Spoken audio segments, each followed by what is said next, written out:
Hello and welcome back to the In-Depth Violin Guide Season 2. And for today's topic, we should talk about shifting. So shifting can be classified into two main categories. First one is the complete shift. When we say complete shift, it means that all parts of our hands are moving to another position. It includes the thumb, the hand, and all your fingers. Now, there is also what we call the half shift, in where we only move the hands and keep the thumb in place.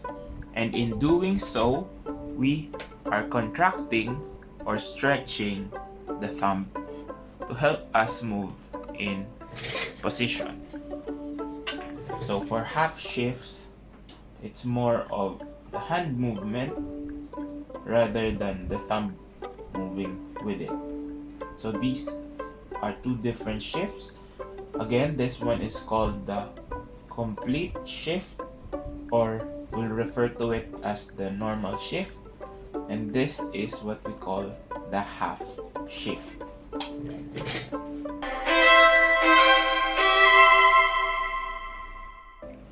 So how do we do a complete shift? Okay, shifting requires again the use of all your hand muscles and your fingers to move as one. So it should simultaneously move together from one position to another.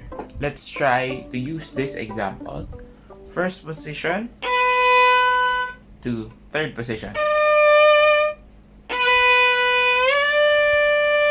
As you can see, the hand moves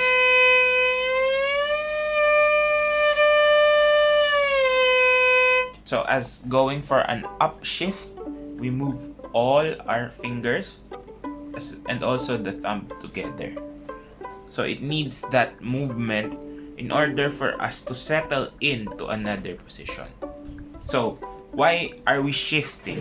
Okay, shifting is important so that when we move to a higher note or a higher position, we keep the same framing. So first position frame, and the third position frame. Okay, how do we check the position framing? Is by the octaves. Okay, so again,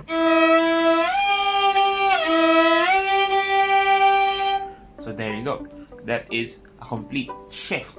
So as you can see, when you're shifting, you're not lifting your fingers up. Okay, it's important to keep them in the vicinity of the strings so that you can hit your notes correctly. Okay, it gives you the idea, as we talked about in intonation, of where your hand is supposed to lie. So shifting from first position to third position requires only some movement from your arms. Okay, now when you're shifting to higher positions, let's say fifth or sixth position,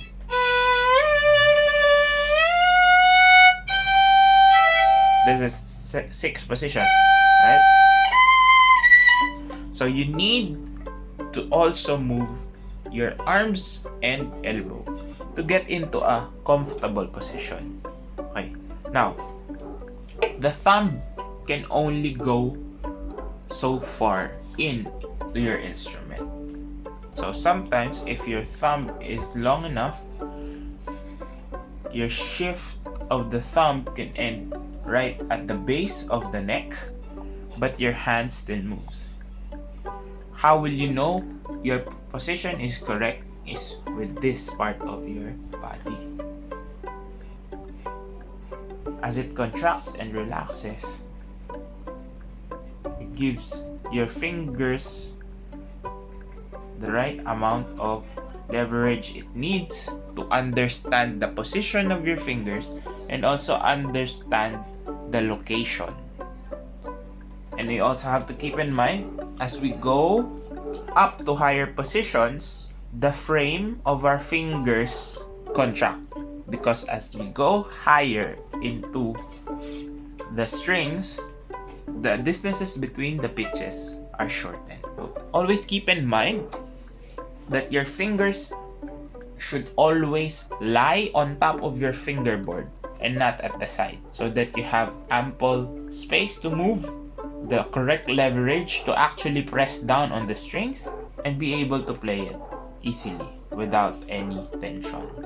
Now, if your thumb is shorter or cannot actually extend or help, you can actually move out of the way under the neck and to move right at the side of the fingerboard. The important thing is that your hands are not too stretched out, right? Not too stretched out, and it keeps the frame. Your hand frame should always be there. What is downshifting? When you're going from high positions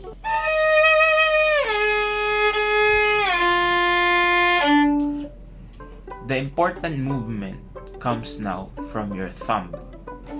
So we are retracting or retracing our steps when we downshift, but the thumb sort of tugs your hand. So it precedes all the motions that you need, so that you can keep your thumb in check where your position will go. So for example, we'll do something like from 5th position,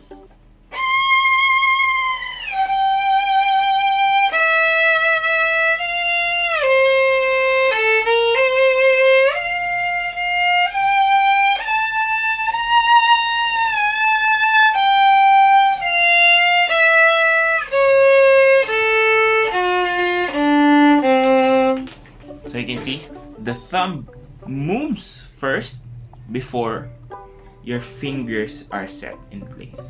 So it gives you that leverage of knowing the location of your thumb before moving. This is sort of a half shift that is happening, but in reverse, right?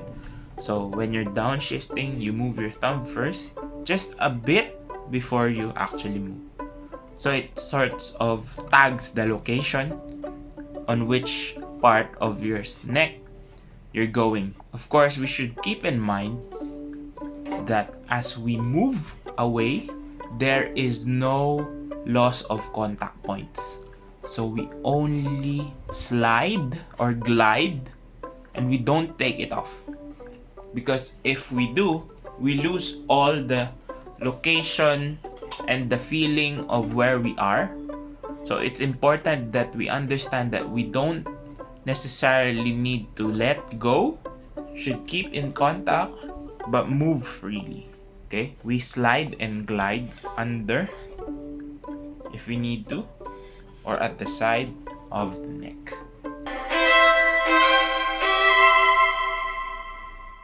From moving from high positions to down is pretty much related to how fast you need it to be and how fast the piece is. So for example,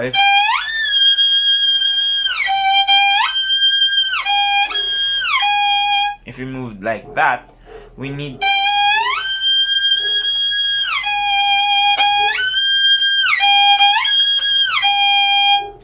to understand that the shift, how fast the shift happens, is how fast we need it for the music. So it will depend on how fast your music is.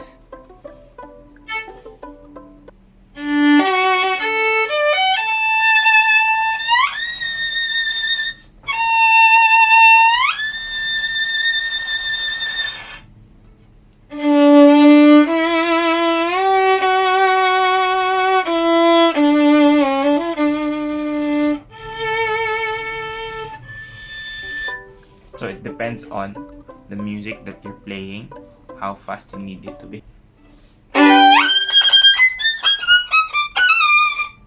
Right? So it's different from. So you're going to relate it to the need and of course the speed and the amount of time that you actually need it to move to one location to another.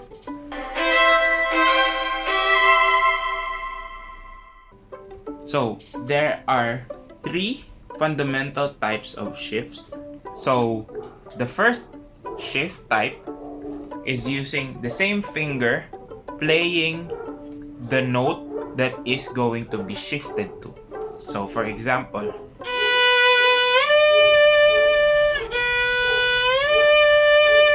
this is the first type of shift. So you don't take off your finger, you slide it with it. Now, the slide varies in tempo, in how fast you need to play it, and how well the slide needs to be heard. Because sometimes we want the slides to be heard. If we don't want the slides to be heard, we just move it in a faster manner.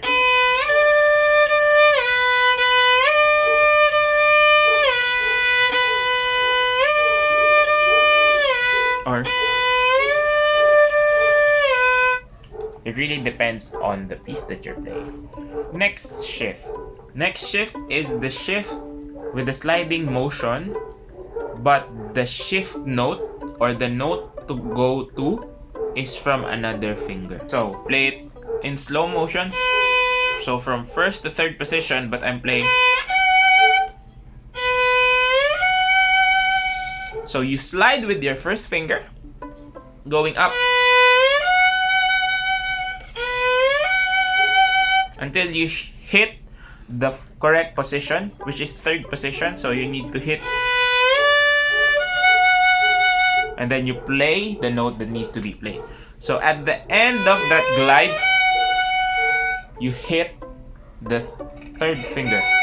Now, with the downshift, you're shifting with the third finger. When it goes back to first position, you play the first finger. So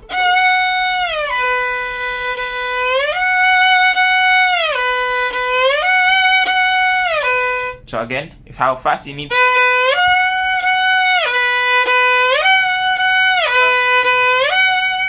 So it's moving with the finger down.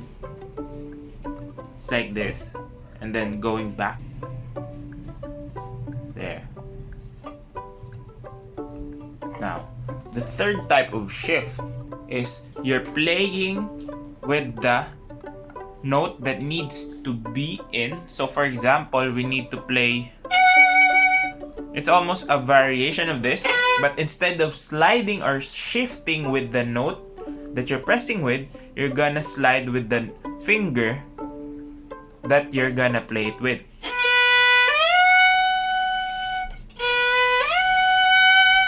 Okay? So it's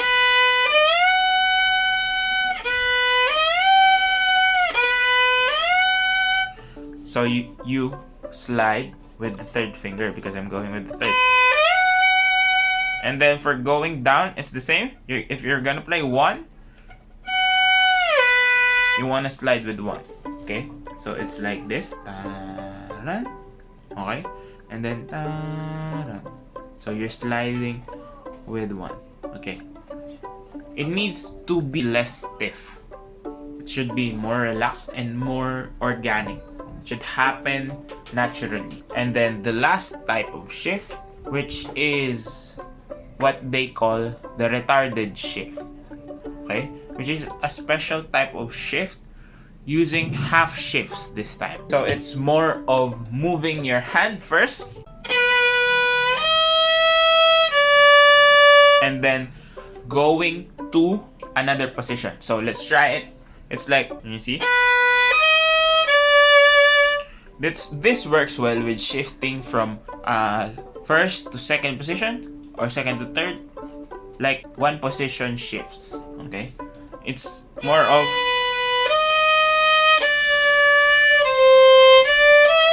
So you shift by extending first your finger. Now, you complete the shift here after stretching. There, you've already shifted to second position, and then you play your target note. So I'm already on a new position without me actually sliding. So if you look at my fingers closely,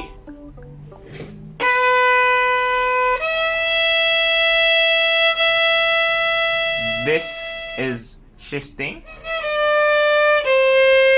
And if you look at my thumb, it's still there. So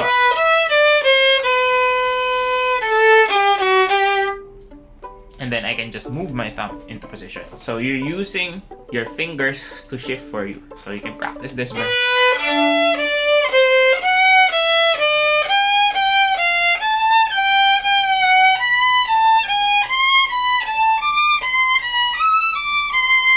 right?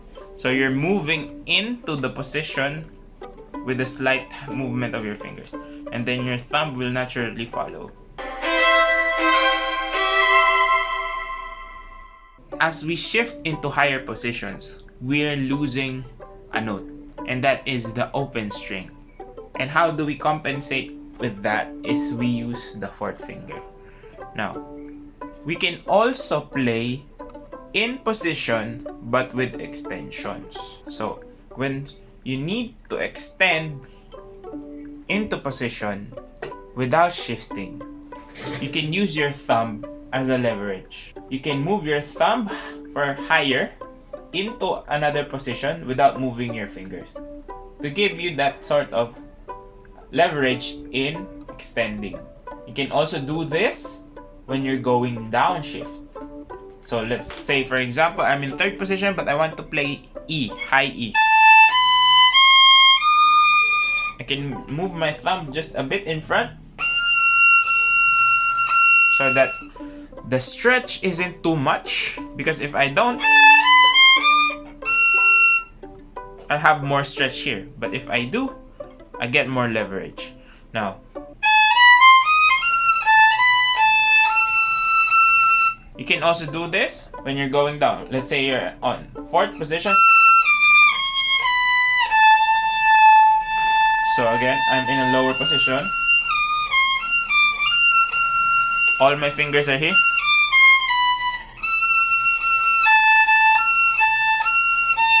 So I'm just extending backwards instead of extending forward. So for shifting, there is a big factor when it comes with your bow also. It's not just about the movement of the fingers, and it's also about how well you can apply that movement with regards to your shift. Because sometimes we get too much movement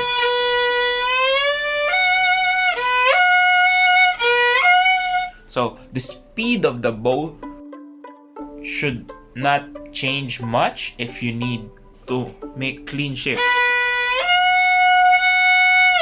Because if you change your speed with the fingers,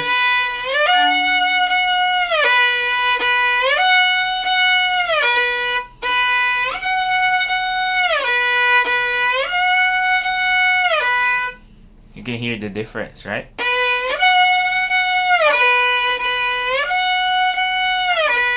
It becomes prevalent that you're shifting. You're hearing the shift that is happening. So you need constant bow pressure, constant speed, so you can do your shifts better.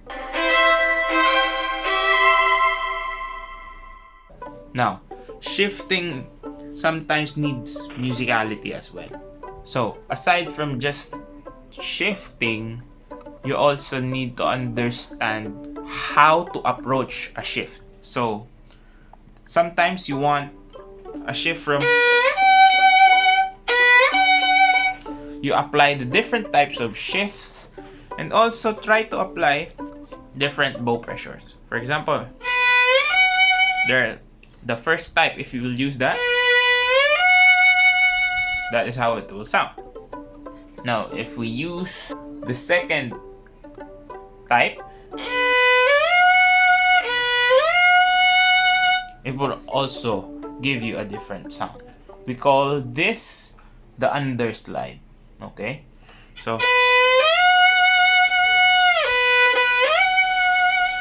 this one is called the overslide because we're playing on top, and the other is the underslide. Now you can combine both.